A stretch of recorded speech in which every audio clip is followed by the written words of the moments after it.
Hi అండి, అందరికీ నమస్తే. మై డియర్ మాన్షర్, పార్ట్ 57.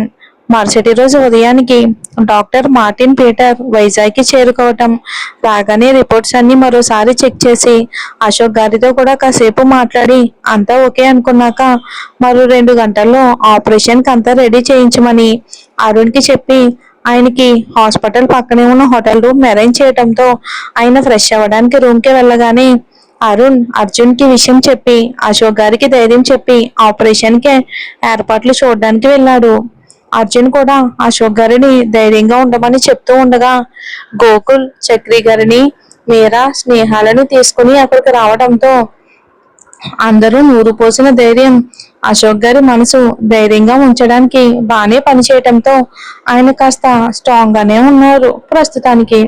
కాసేపటికి అరుణ్ వార్డ్ బాయ్స్ తో వచ్చి అశోక్ గారిని ఆపరేషన్ థియేటర్ కి తీసుకుని వెళ్ళబోతూ ఉంటే అర్జున్ ఆయన చెయ్యి పట్టుకుని, బీ బ్రేవ్ తాతయ్య, మీకోసం మేమందరం ఎదురు చూస్తూ ఉంటాము అని చెప్పాడు బీరవైన గొంతుతో, బాధతో.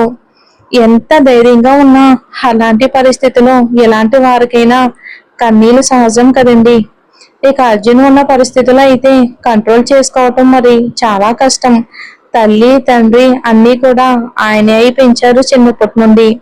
కానీ అర్జున్ కష్టంగా కన్నీళ్లను అదిమి పెట్టుకోవటం అశోక్ గారికి తెలుస్తూనే ఉంది.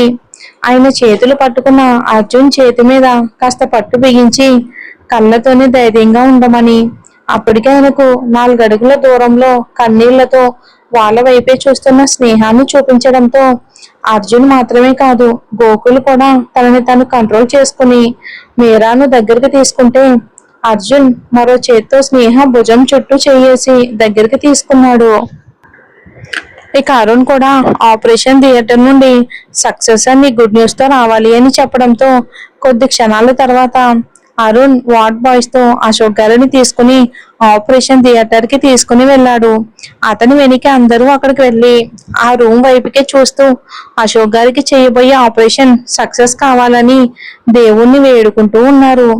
కాసేపటికి డాక్టర్ కూడా ఆ ఆపరేషన్ థియేటర్ కి వెళ్ళటం, ఆ రూమ్ డోర్స్ అన్ని క్లోజ్ అవ్వడంతో అందరూ గుండెను గుప్పెట్లో పెట్టుకుని భయంగా ఆ రూమ్ వైపుకే చూస్తూ ఉంటారు. 2 గంటల సుదీర్ఘ నిరీక్షణ తర్వాత అర్జున్, స్నేహ, గోకుల్, మీరా, చక్రి గారు అందరూ కూడా ఆపరేషన్ థియేటర్ వైపుకే ఆతృతగా చూస్తూ ఉండగా ఆ రూమ్ డోర్ ఓపెన్ అవటం, డాక్టర్ తో పాటు అరుణ్ మాట్లాడుతూ రావడం చూసి అందరూ ఆయన్ని చుట్టుముట్టారు కంగారుగా.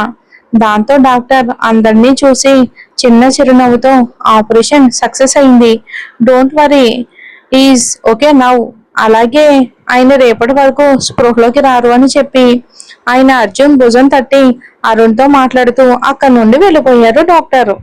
ఆపరేషన్ సక్సెస్ అయ్యింది అనేసరికి అందరి కళ్ళల్లో ఆనందంతో కూడిన కన్నీళ్లు, గుండెల్లో నుండి బరువైన భారం దిగిపోయినట్టు ప్రశాంతంగా అనిపిస్తూ ఉంటే అందరూ చాలా సంతోషంగా ఫీల్ అయ్యారు. గోకుల్ వెంటనే భువన్ గారికి కాల్ చేసి విషయం చెప్తే అర్జున్ పవన్ కి కాల్ చేసి చెప్పాడు. కాసేపటికి అశోక్ గారిని రూమ్ కి షిఫ్ట్ చేశారు. కానీ ఆయనకి స్పృహ వచ్చే వరకు ఎవరిని లోపలికి ఎలో చేయము అని చెప్పడంతో అందరూ కూడా ఆ గ్లాస్ డోర్ నుండి ఆయన్ని చూస్తూ ఉండిపోయారు. పీటర్ ఆయన్ని చెక్ చేసి అంతా బాగానే ఉంది, ఇక భయపడాల్సిన అవసరం ఏమీ లేదు, కాకపోతే 2 నెలల్లో ఆయన్ని గాజు బొమ్మలా చూసుకోవాలి అని చెప్పారు. దానికి అర్జున్, అరుణ్ కూడా ఆయన్ని జాగ్రత్తగా చూసుకుంటామని చెప్పడంతో ఆయన అశోక్ గారి హెల్త్ గురించి ఆయన చెప్పాల్సినంత చెప్పి మళ్ళీ ఆయన తిరిగి ఫారెన్ కి ప్రయాణం అయ్యారు. ఆ మరుసటి రోజు అర్జున్ కి ఆఫీస్ లో ఏదో ప్రాజెక్ట్ ఇష్యూ పడిందని తన పిఏ వినయ్ నుండి కాల్ రావటంతో తప్పక అర్జున్ అలా వెళితే గోకుల్ మాత్రం ఇంట్లో మీరా దగ్గరే ఉన్నాడు. ఎందుకంటే స్నేహ ఉదయాన్నే వంట చేసేసి మీరాకు కావలసినవన్నీ అరేంజ్ చేసి హాస్పిటల్ కి వెళ్ళిపోతుంది. అప్పటి నుండి హాస్పిటల్లో అరుణ్ తో పాటు స్నేహ కూడా అశోక్ గారి దగ్గరే ఉండి ఆయనకు సపర్యాలు చేస్తూ ఉంది. పాపం అర్జున్ మాత్రం ప్రాజెక్ట్ లో వచ్చిన ఇష్యూస్ క్లియర్ చేసే పనిలో పడ్డాడు. అవి నెగ్లెక్ట్ చేస్తే కంపెనీ భవిష్యత్తు దెబ్బతినే ప్రమాదం ఉందని గోకుల్ ద్వారా తెలుసుకున్న అరుణ్, స్నేహాలు తాతయ్యని మేము చూసుకుంటాము అని మాట ఇవ్వడంతో అర్జున్ ఆఫీస్ లోని పగలు రాత్రి తేడా లేకుండా కష్టపడుతూనే ఉన్నాడు. 10 రోజులకు అరుణ్ అశోక్ గారిని చెక్ చేయించి రిపోర్ట్స్ అన్ని బాగానే రావటంతో ఆయన్ని డిశ్చార్జ్ చేయించుకుని ఇంటికి తీసుకుని వెళ్ళిపోయాడు. ఇక అప్పటి నుంచి స్నేహ అటు అశోక్ గారిని ఇటు మీరాను చూసుకోవటానికి చాలా ఒత్తిడి అవుతూ ఉంది. ఇంకా రాజయ్య, గోకుల్, అరుణ్ ఎవరికి తోచిన హెల్ప్ వాళ్ళు చేస్తూనే ఉండటం వలన కొంతలో కొంత స్నేహకైతే భారం తగ్గుతుంది. కానీ స్నేహ చాలా స్ట్రెయిన్ అవుతూనే ఉంది. అశోక్ గారు హాస్పిటల్ నుండి వచ్చిన 5 రోజులకు అరుణ్ వర్క్ చేస్తున్న హాస్పిటల్ నుండి ఒక ఎమర్జెన్సీ కేసు కారణంగా అరుణ్ ని అర్జెంట్ గా రమ్మని కాల్ రావటంతో అరుణ్ తప్పగా అక్కడి నుండి బయలుదేరుతూ చక్రి గారిని కూడా తనతో తీసుకుని వెళ్ళిపోయాడు. ఇక స్నేహ కూడా అంతా చూసుకోవటం మొదలుపెట్టింది. ఒక చెంటి బిడ్డను సాకినొట్టే చాలా అపురూపంగా ఆయన్ని చూసుకుంటూ ఉంది. రాజయ్య ఎప్పటికప్పుడు స్నేహకు ప్రతి పనిలో సాయం చేయటంతో స్నేహకు అటు అశోక్ గారిని ఇటు మీరాను చూసుకోవటం అలవాటైపోయింది.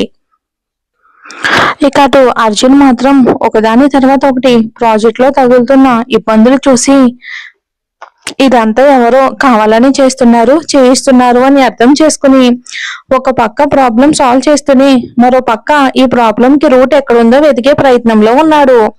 ఇక నెల రోజుల తర్వాత అర్జున్ ఇంట్లో మీరాకి 7వ నెల రన్నింగ్ లో ఉంది. అప్పటికే లోపల బేబీ మూమెంట్స్ మొదలవటం, అందరూ ఆ మూమెంట్స్ ని ఎగ్జైటింగ్ గా ఫీల్ అవ్వడం జరుగుతుంది. అశోక్ గారు కాస్త కోలుకున్నారు. ఆయన అంతటా ఆయన పనులు ఆయన చేసుకోగలుగుతున్నారు. కానీ ఎవరో ఒకరు ఆయనకి దగ్గరలోనే ఉంటున్నారు. ఇక ఈ నెల రోజుల్లో స్నేహ తనని ఒక బిడ్డను సాకినట్టు సాకేసరికి స్నేహ అంటే ఆయనకున్న అభిమానం ఇంకా రెట్టింపయింది. అశోక్ గారికి ఆపరేషన్ జరిగి నెల 15 రోజులు అయ్యింది. అశోక్ గారికి మాత్రమే కాదు, టైంతో సంబంధం లేకుండా ఆయనకి మీరాకి అన్ని కూడా టైం టు టైం అరేంజ్ చేస్తూ ఎంతో ప్రేమ అభిమానాలతో చూసుకుంటున్న స్నేహ అంటే గోకుల్ మీరాలకు కూడా ఎనలేని ప్రేమ. ఈ మధ్యలో అరుణ్ ఫ్యామిలీ 2-3 సార్లు వచ్చి అశోక్ గారిని చూసి పరామర్శించి వెళ్ళారు. పవన్కి మాత్రం కుదరదు, ఒకసారి వచ్చి చూసి వెళ్ళిపోయాడు. ఇక అర్జున్ విషయానికి వస్తే తను ఉదయం ఎప్పుడో ఆఫీస్కి వెళ్తే మళ్ళీ అర్ధరాత్రి ఎప్పుడో ఇంటికి తిరిగి వస్తున్నాడు. పాపం తను తిరిగి ఇంటికి వెళ్ళేసరికి కూడా అతను ఎంతగా చెప్పినా స్నేహ తన కోసమే భోజనం చేయకుండా రోజు వెయిట్ చేస్తూ ఉండేది చాలా ఓపిగ్గా. ఇలాంటి సిచ్యువేషన్ లో కూడా తనని ఇంత బాగా అర్థం చేసుకోవటమే కాదు, ఒక రకంగా ఈ రోజు అశోక్ గారు తన కళ్ళ ముందు మునుపటిలా తిరుగుతున్నారు అంటే దానికి కారణం స్నేహ అని అర్జున్ చాలా బలంగా నమ్ముతున్నాడు. ఈ కొద్ది రోజుల్లో అతని మనసులో స్నేహ మీదున్న ప్రేమ రెట్టింపు కావటమే కాదు, తన చుట్టూ పరిస్థితులను చక్కదిద్దుకుని ఎప్పుడెప్పుడు స్నేహకు తను ఇవ్వాలి అనుకున్న సర్ప్రైజ్ ఇచ్చి ఆమెను తన సొంతం చేసుకుందామా అని అర్జున్ చాలా చాలా ఏలుగా వెయిట్ చేస్తూ ఉన్నాడు. మరి సర్ప్రైజ్ ఏంటి? ఇక అదే రోజు రాత్రి అర్జున్ లేటుగా వచ్చి ఫ్రెష్ అప్ అయ్యి భోజనం తినే ఓపిక లేక నిద్రపోదాం అనుకునేసరికి ఎప్పట్లాగానే స్నేహ భోజనం ప్లేటుతో ఆ రూమ్ లో దర్శనం ఇవ్వటంతో ఓపిక లేదురా అని అర్జున్ అంటుంటే స్నేహ చిన్న చిరునవ్వుతో అతన్ని బెడ్ మీద కూర్చోబెట్టి తను కూడా పక్కన కూర్చొని ప్రేమగా ముద్ద కలిపి అర్జున్ నోటికి అందించేసరికి మారు మాట్లాడకుండా తను తింటూ స్నేహకు తినిపిస్తూ ఉన్నాడు. కాసేపటికి అర్జున్ స్నేహ ఒడిలోనే పడుకుని ఈ నెల రోజుల్లో ఒత్తిడి ఎక్కువ అవటం వలన మారిన ఆమె శరీర సౌష్ఠవం, ఇక బాగా నీరసించిన ఆమె మోమును చాలా ఒత్తిడి తీసుకుంటున్నావురా నువ్వు అని అన్నాడు తల నిమురుతూ. అర్జున్ ప్రశ్నకు స్నేహ చిన్న చిరునవ్వుతో అతనికి చిన్నగా హెడ్ మసాజ్ చేస్తూ మన వాళ్ళకి చేసే దాంట్లో ఇబ్బంది ఏముంటుంది అర్జున్ గారు అని అనింది. ఆ మాటకి అర్జున్ నవ్వుతూ స్నేహ పట్టకు తన మొహాన్ని అదిమి పెట్టి అక్కడ ముద్దు పెడుతూ అందుకేరా నువ్వంటే నాకు ప్రాణం, ప్రతిదీ కూడా నా పని, అందరూ నా వాళ్ళు అనుకుని నీ నిస్వార్థమైన మనసు అంటే పిచ్చి నాకు అని అంటూ ఇంకాస్త ఆమె పొట్టలోకి తన మొహాన్ని అదిమి అలసిపోవటం వలన చాలా తొందరగా నిద్రలోకి జారుకున్నాడు అర్జున్. అర్జున్ మాటలకి చేష్టలకి స్నేహ ఊపిరి బిగబెట్టి అతని తల నిమురుతూనే ఏదో ఆలోచనలో పడిపోయింది. ఈ ఆలోచనలు స్నేహ బుగ్గల్లో మందారాలు పూయిస్తూ ఉంటే ప్రేమగా అర్జున్ నుదుటిపై ముద్దు పెట్టి మనం ఎప్పటికీ ఇలానే కలిసి ఉండాలి అర్జున్ గారు అంటూ నెమ్మదిగా అర్జున్ ని పిల్లో మీదకి అడ్జస్ట్ చేసి ఒకసారి అశోక్ గారిని చూసొచ్చి అర్జున్ పక్కనే పడుకుండిపోయింది తను కూడా. మరుసటి రోజు తమ జీవితాలు అల్లకల్లోలం అవుతాయని తెలియని అర్జున్ స్నేహాలు ఒకరినొకరు తమ బిగి కౌగిట్లో బంధించి ఒకరు లేకపోతే మరొకరు లేరేమో అన్నట్టుగా అతుక్కుని చాలా అంటే చాలా ప్రశాంతంగా హాయిగా నిద్రలోకి జారుకున్నారు. అమ్మో, ఏం జరుగుతుందో మనం వచ్చే ఎపిసోడ్ లో చూద్దాం మరి.